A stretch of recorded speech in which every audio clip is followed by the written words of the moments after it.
Martin, first up, can you tell us about some of the differences in terms of the chases at this year's Cheltenham Festival in the handicaps? Yeah, this year we've got 7 chase handicaps, rather than the traditional 4 or 5 as it was a few years ago.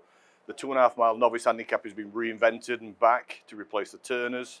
Obviously it was run as an open handicap going back in the time, then a 0 to 140, then a 0 to 145.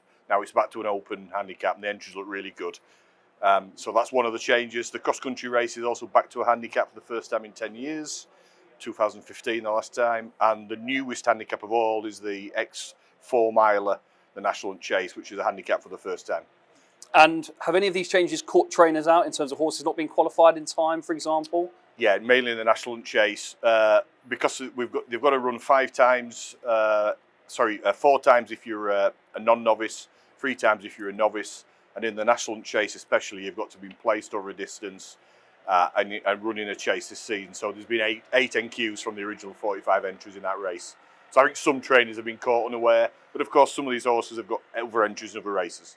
And let's just fly through these handicaps then. So the Ultima, we spoke off camera just before, you said about some of the French trained chasers that are over this year. Gold Tweet's one of them on 151, but you're pleased to see a few more French chasers back at the festival. Yeah, I think Cheltenham have been trying very hard to get some French horses back, and obviously going back in the day, we had quite a few, didn't we? You know, we winning some very big races.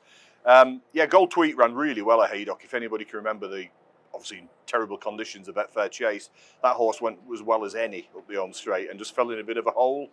We know from winning here a few years ago as a hurdler how good he is. 151 is a better chase rating he's got in France. It's because I've melded the hurdle and chase figures together. It'll be interesting to see how he goes round here. Again, another stiff track.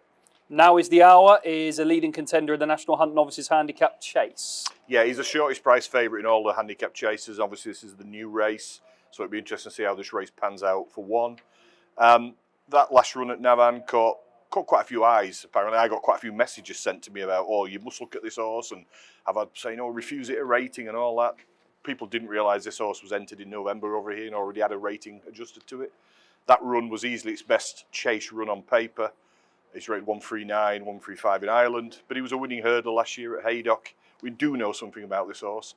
Unexposed, especially over a marathon trip. I can see why he's caught punters' imagination. 7 to 2 seems plenty short enough, but we'll see. In terms of the cross-country chase, now you know a lot of these because obviously a lot of them might go on to the Grand National, which already of course done the ratings for, but in terms of the race, it's still dominated by Irish trained runners. Stumptown and Conflated on 157, Gavin at 154, Fakir Duderi at 152, Coco Beach et al. It looks like the Irish still might hold the upper hand. Yeah, I mean, I think switching to handicap gives the UK the only chance of winning it, but I agree, they've got 50-odd% of the entries. There's 3 French entries again, which we might touch on in a minute. Most of these horses, as you say, are in the Grand National, so their ratings are already set from 2 weeks ago. They've not raced since. Gavin, for instance, would need this run to qualify for the Grand National because he has to run in a chase this season.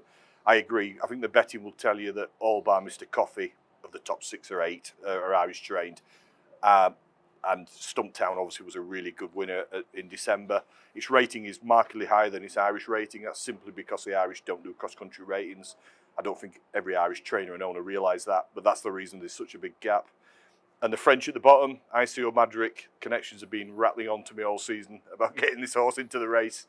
Ran in a grade 3, like listed class 3 French race last time and ran really well. He used to be trained by David Pipe over here. So it'll be interesting to see how that goes. He was well fancied when it unseated in November.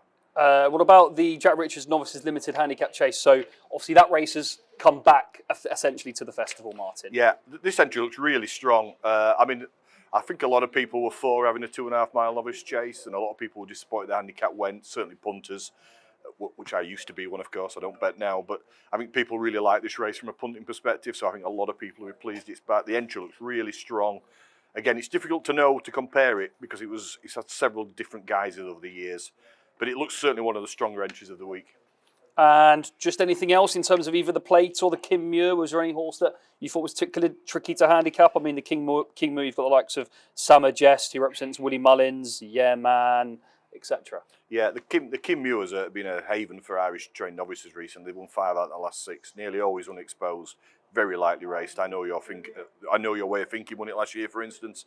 You know, so it's a real stepping stone onto better things.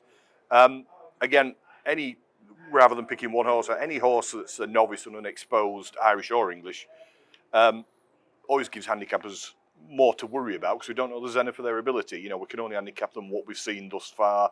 They're often run over shorter trips, etc., etc. So we're in a, you know, our hands are tied to a degree. We can only put a rating on what we think we've seen already.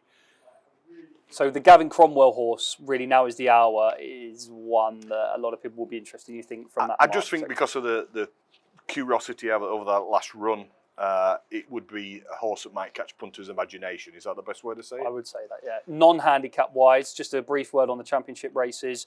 John Bon and Galloping de Champs are both, you know, very strong favourites for the Champion Chase and the Gold Cup. Can you see anywhere them not winning?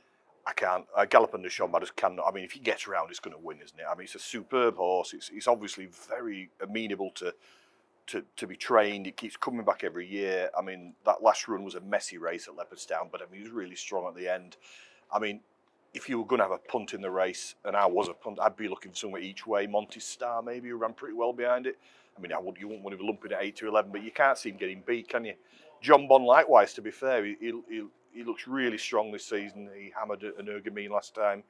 I think Ryanair is the easily best non-novice chase of the week. I mean, it looks really promising race. And you've got the French runner, you've got the likeable protector at Factor File, etc., etc. It looks a really, really good race, that. And I think that could be the best non-novice, non-handicap race of the week, chase-wise. Watch live racing now on racingtv.com.